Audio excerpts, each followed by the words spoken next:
সালামু আলাইকুম। কি অবস্থা সবার? আশা করি সবাই অনেক ভালো আছো। তো আজকে আমরা HSC ICT এর চ্যাপ্টার 4 এর লেকচার 3 নিয়ে আসলাম। আমরা লেকচার 2 তে দেখেছিলাম HTML এর বেসিক স্ট্রাকচার এবং HTML টেক্সট ফরম্যাটিং। তো লেকচার 2 পর্যন্ত আসলে আমরা যতগুলো বিষয় নিয়ে কথা বলেছি এটা একটু তোমাদের বলে দেই আমি এখান থেকে। যে HTML অংশে আমাদের টোটাল 8 টা বিষয় ছিল। 8 টা বিষয়ের মধ্যে প্রথম যে লেকচারটা সেখানে আমরা HTML পরিচিতি নিয়ে কথা বলি। সেকেন্ড লেকচারে আমরা HTML এর বেসিক স্ট্রাকচার এবং HTML টেক্সট ফরম্যাটিং নিয়ে কথা বলি। তো আজকের লেকচারে আমরা মূলত দেখব যে HTML টেক্সট ফরম্যাটিং থেকে যেভাবে প্রশ্ন আসবে এবং সেই প্রশ্নগুলোর আমরা উত্তর কিভাবে করব বা সমাধান কিভাবে করব। তো এখানে একটা প্রশ্ন দেওয়া আছে যেটা প্রিভিয়াস ক্লাসেও ছিল, প্রিভিয়াস লেকচারে। সেটা হচ্ছে HTML টেক্সট ফরম্যাটিং থেকে যেভাবে প্রশ্ন আসবে। তো এখানে দেখো আমাদের বিভিন্ন আমি এখানে অনেকগুলো লিখা বা আমার নাম বা অনেকগুলো লিখা তুমি দেখতে পাচ্ছ। এগুলো বিভিন্নভাবে হচ্ছে এখানে দেওয়া আছে। এখন আমাদের প্রশ্ন এভাবে করে আসলে বা এখানে যতগুলো তুমি দেখতে পাচ্ছ এখান থেকে হচ্ছে যে কোনো কিছু আসতে পারে। তো যেটাই আসুক না কেন তুমি কিভাবে অ্যান্সার করবে। দেখো সমাধানটা কিরকম। আমি এখানে শুধুমাত্র সমাধানটা দেখাচ্ছি। তোমরা যেটা করবে যে এটা অ্যাসেস নিয়ে রাখো। অ্যাসেস নেওয়ার পরে আমি ক্লাসের শেষে একটা ওয়েবসাইটের তোমাদের লিঙ্ক শেয়ার করব বা ওয়েবসাইট বলে দিব যে ওয়েবসাইটে গিয়ে তোমরা এই প্রশ্নটা নিজেরা কোড করে বা এই অংশটুকু তোমরা কোড করে ওখানে দেখবে যে এগুলো আসে কিনা। ঠিক আছে? এই প্রশ্নেও যে দেখতে পাচ্ছ এই প্রশ্নের যে এই যে ফরম্যাটটা সেটা আসে কিনা। রাইট? ওকে। এরপরে তাহলে আমরা জানি আমরা যে কোনো কোড করার সময় প্রথমে শুরু করব ওপেনিং HTML, তারপর হচ্ছে কি ক্লোজিং HTML, এরপরে ওপেনিং বডি ক্লোজিং বডি। এখানে কিন্তু আমি হ্যাড অংশটা লিখিনি, কারণ হ্যাডের কোনো কাজ এখানে নাই, আমাদেরকে কোনো টাইটেল বলে দেয় নাই। এই কারণে আমি সরাসরি হ্যাডটা বাদ দিয়ে বডি থেকে শুরু করলাম। তো আমরা জানি আমাদের যাবতীয় যা কোড আছে সবগুলো কোড কিন্তু করতে হবে বডি ট্যাগের মধ্যে। It means opening HTML closing HTML opening body closing বডির মধ্যেই আমাদের যাবতীয় যে কোডগুলো সেগুলো করতে হবে। তাহলে দেখো প্রথমে যেটা দেখতে পাচ্ছি এই যে আমার নামটা হচ্ছে অনেক বড় করে লিখা আছে, তাই না? তাহলে আমরা জানি যে কোন একটা লিখা বড় করে হচ্ছে ওয়েব পেজে শো করার জন্য আমরা হেডিং ট্যাগ ইউজ করি। তাহলে আমি এখানে কি করলাম দেখো, ওপেনিং H1, H1 মানে হচ্ছে সবচেয়ে বড় দেখাবে, হেডিং এর মধ্যে সবচেয়ে বড় H1 আর সবচেয়ে ছোট হচ্ছে H6, আর পর্যায়ক্রমে হচ্ছে 2 3 এগুলো ছোট হতে থাকবে। রাইট? সো আমি কি করলাম আমার নামটা H1, ওপেনিং H1 এবং ক্লোজিং H1 এর মধ্যে রাখলাম। তাহলে আমার নামটা যখন রাখবো এটা অটোমেটিক্যালি আমার ওয়েব পেজে এভাবে করে বড় শো করবে। ঠিক আছে? এভাবে মাঝখানে শো করবে না, আমি জাস্ট প্রশ্নটাকে মাঝখানে রাখলাম, বাট এটা শো করবে লেফটে। রাইট? সো মাঝখানে আনার জন্য আমরা এখানে কোনো অ্যাট্রিবিউট আমি ইউজ করিনি, এটা নিয়ে আমরা পরে আলোচনা করবো। এটা অটোমেটিক্যালি চলে আসবে নেক্সট যে ভিডিওগুলো আসবে। এটা আপাতত তোমাদেরকে না বলি। আচ্ছা, এরপরে দেখো, তাহলে ওপেনিং H1 এবং ক্লোজিং H1 এর মধ্যে আমি আমার নামটাকে রাখলাম। এরপর একটা বিআর দিলাম। আমরা জানি যে ট্যাগ দুই প্রকার, একটা হচ্ছে কন্টেইনার ট্যাগ অর্থাৎ যাদের ওপেনিং এবং ক্লোজিং থাকে, আর একটা হচ্ছে এমটি ট্যাগ যাদের ক্লোজিং থাকে না। তাহলে বিআরটা কি ট্যাগ? বিআর মানে হচ্ছে ব্রেক। আবার বলছি বিআর মানে হচ্ছে ব্রেক ট্যাগ। ব্রেক ট্যাগ, ঠিক আছে?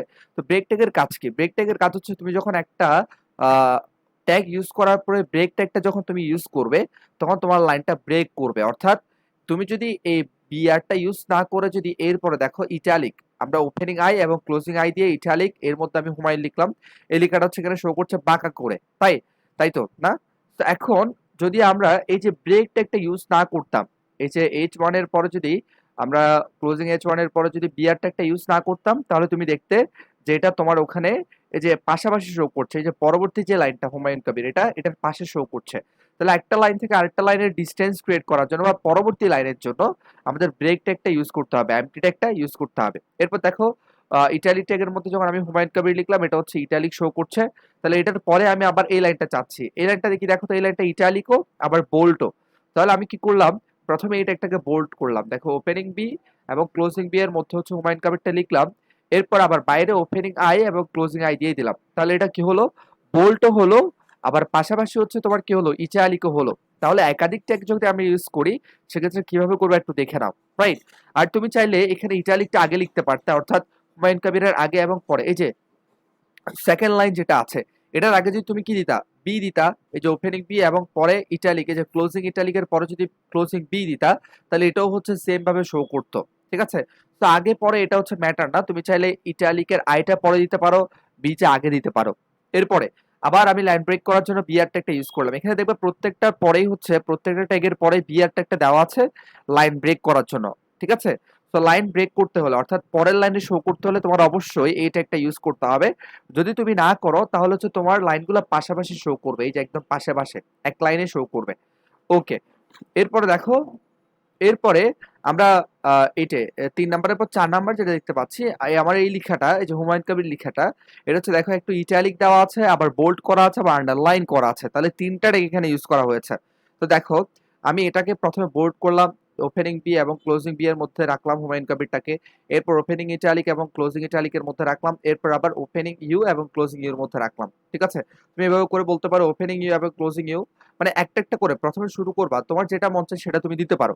মনে করো তুমি প্রথমে দিতে পারো ওপেনিং আই এবং ক্লোজিং আই, এরপর দিতে পারো ওপেনিং বি ক্লোজিং বি, এরপর দিতে পারো ওপেনিং ইউ ক্লোজিং ইউ। ঠিক আছে, তাহলে এটা করলে আমাদের এই লেখাটা অটোমেটিক্যালি এরকম শো করবে।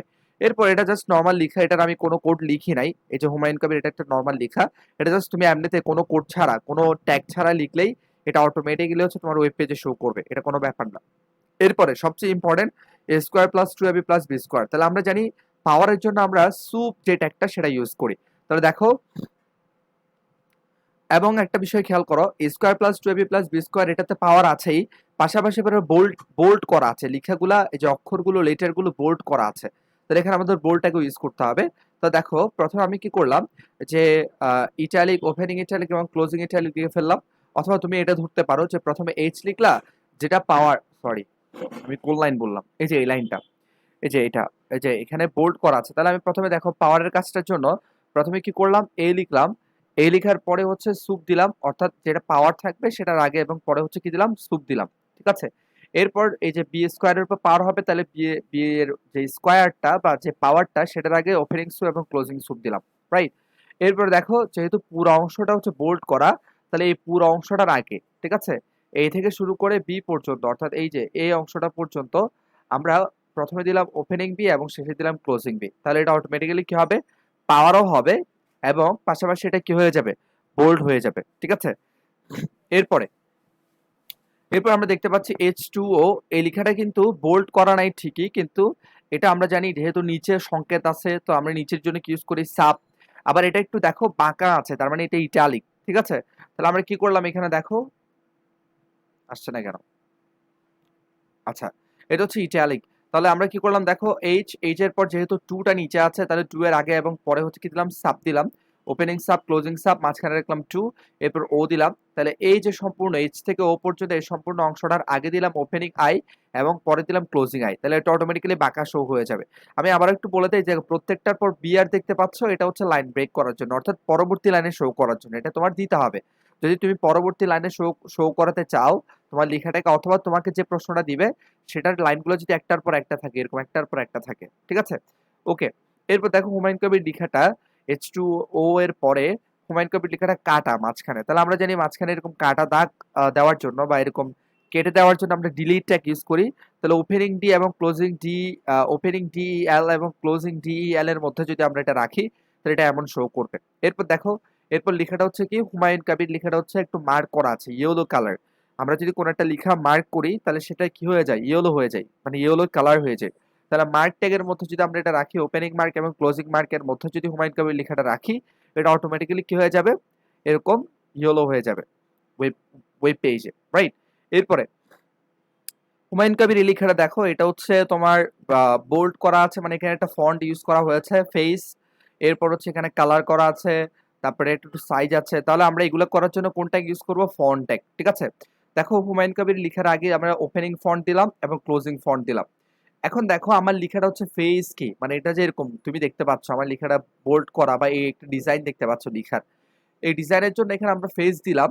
আমরা জানি ডিজাইনের জন্য আমরা ফেস যে অ্যাট্রিবিউট সেটা ইউজ করি, তাহলে ফেস এটার ভ্যালু দিলাম হচ্ছে ইম্প্যাক্ট। তোমরা যদি অ্যারিয়াল দিতা তাহলে এরকম নর্মাল লেখায় শো করতো। ঠিক আছে, এরকম অনেক ফন্টের নাম আছে, ফেসের নাম আছে, এটা আমি অ্যাকচুয়ালি মানে আমার এখন মনে নাই, তোমাদের অবশ্য এগুলা তোমাদেরকে প্রশ্ন বলে দিবে যদি ফেস দেওয়া থাকে। ঠিক আছে, এরপর দেখো ধরে নাও এটা সাইজ হচ্ছে 3, মানে এটা হচ্ছে তোমার সাইজ কত, বড় কত, 3, তাহলে আমি সাইজ দিলাম হচ্ছে কত, 3, তাহলে অ্যাট্রিবিউট নেম হচ্ছে সাইজ এবং অ্যাট্রিবিউট ভ্যালু হচ্ছে কত, 3।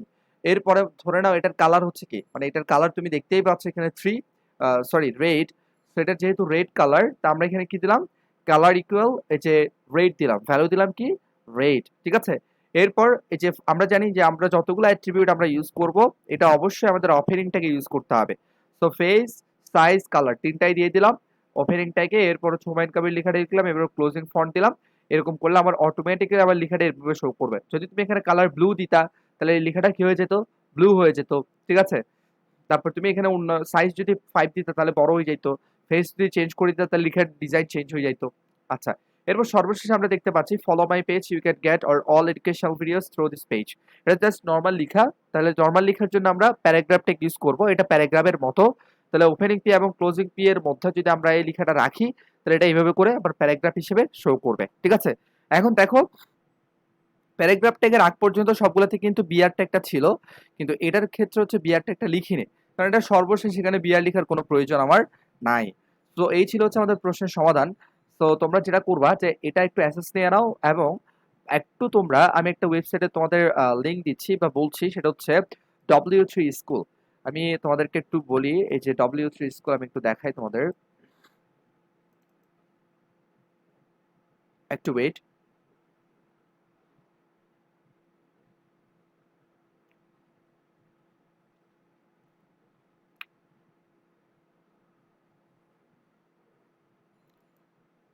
দেখো W3 স্কুল HTML, এই যে W3 স্কুল। ঠিক আছে, এটা তোমরা মোবাইল থেকেও করতে পারবে। এখানে তোমরা যাবা, যাওয়ার পরে এই দেখো, তোমরা যাওয়ার পরে এই দেখো এখানে এক্সাম্পল স্বরূপ একটা দেওয়া আছে। তো তোমরা কি করবা, এই যে আমি যে কোডটা করলাম, তোমরা এটা এটা সম্পূর্ণটা মুছে দিতে পারো চাইলে, একদম সম্পূর্ণটা ব্ল্যাঙ্ক করে দিবে। ব্ল্যাঙ্ক করে তারপর হচ্ছে আমি যে কোডটা তোমাদের লিখলাম বা তোমরা যেটা দেখলে এতক্ষণ, সেটা তোমরা এখানে কোড করবে। ঠিক আছে, একদম হুবহু সেম টু সেম এখানে করবে। এখানে করার পরে হচ্ছে তোমরা এখানে কি দেখতে পাবে, রেজাল্ট দেখতে পাবে। এই যে ট্রাই ইউর সেলফে যাবা, ট্রাই ইট ইউর সেলফ এই অংশে যাবা। ওখানে হবে না, এটা ট্রাই ইট ইউর সেলফ এখানে আসতে হবে। এখানে আসার পরে একটু ওয়েট, এই যে এখানে আসার পরে তোমরা কি করবা, যে কোডটা তুমি দেখলা, ঠিক আছে, তুমি যে কোডটা দেখলা সেই কোডটা জাস্ট এখানে কি করবে, নিজে কোড করবে। যেমন হচ্ছে তুমি এখানে লিখবে ওপেনিং HTML, ঠিক আছে, ওপেনিং HTML, HTML, তারপর হচ্ছে তোমার কি দেওয়া আছে, ক্লোজিং HTML, তাই না? তুমি এখানে এভাবে করে কোড করবে, ক্লোজিং HTML, এরপর ওপেনিং বডি, ক্লোজিং বডি। ঠিক আছে, এভাবে করে দিয়ে জাস্ট তুমি তোমার মতো করে, আমি যেটা দেখলাম বা আমি যেটা দেখালাম বা তুমি যেটা দেখছো এতক্ষণ, সেটা এখানে কোড করবে। ঠিক আছে, বডি লিখবা, তারপর মাঝখানে কোড করবা, কোড করে রান দিলেই অটোমেটিক্যালি তোমার রেজাল্ট এদিকে চলে আসবে। ঠিক আছে, তো এটা তোমরা করবে, আমি জাস্ট একটু দেখাচ্ছি। তারপর ছোট করে বডি, বডি দিলাম, ওপেনিং বডি, এরপরে হচ্ছে আমি ক্লোজিং বডিটা দিয়ে দেই। হুম, এরপর আমি মনে করি এখানে মাঝখানে কিছু একটা লিখি। দেখো H1 লিখতেছি আমি, H1 ট্যাগটা ইউজ করব। H1, H1, যেহেতু এটা আমাদের মাঝখানে ছিল, আমার লেখাটা, আমার নামটা মাঝখানে ছিল, তার এখানে একটা অ্যাট্রিবিউট দিতে হবে। যদি এটা পরে দেখবা, এখন বোঝার দরকার নাই। এখানে একটা অ্যাট্রিবিউট দিতে হবে, অ্যালাইন। অ্যালাইন ইকুয়াল হচ্ছে তোমার ভ্যালু হচ্ছে কি, এটার ভ্যালু হচ্ছে তোমার সেন্টার। ঠিক আছে, সেন্টার। তারপর হচ্ছে এটা আমি ক্লোজ করে দিলাম। এরপর আমার নামটা লিখতেছি, দেখো হুমায়ুন, হুমায়ুন কাবির। ঠিক আছে, কাবির। এরপর হচ্ছে তোমার H1 ক্লোজ। ওকে, দেখো আমি এখন যদি রান দেই, তাহলে আমার লেখাটা এখানে আমার নামটা শো করতেছে। ঠিক আছে, দেখছো বডি ট্যাগের মধ্যে যখন লিখছি এটা শো করতেছে। এখন আমি চাচ্ছি আমার লেখাটাকে হচ্ছে কি করব, তোমার কি করা যায় এটাকে, মানে মাঝখানে কেটে দিব। ঠিক আছে, তাহলে কেটে দিলে কি দেয়, ডিলিট দিই না, তাহলে DEL, তারপর হচ্ছে কি DEL, তারপর হচ্ছে এটা। এরপর আমি যদি এখানে লিখি DEL, ক্লোজিং DEL, তো দেখো এখন রান দিলে আমার লেখাটা মাঝখানে কেটে যাবে। দেখছো কেটে গেছে। তো তোমরা এভাবে করে কোড করবা, কোড করে এখানে রান দিবা, রান দিলে হচ্ছে অটোমেটিকলি রেজাল্ট চলে আসবে। এটা তোমরা পিসি থেকেও করতে পারো, তোমরা মোবাইল থেকেও করতে পারো। সো আজকে এতটুকু, ভালো থাকো, পরবর্তী ভিডিওতে আবার দেখা হবে। আল্লাহ হাফেজ।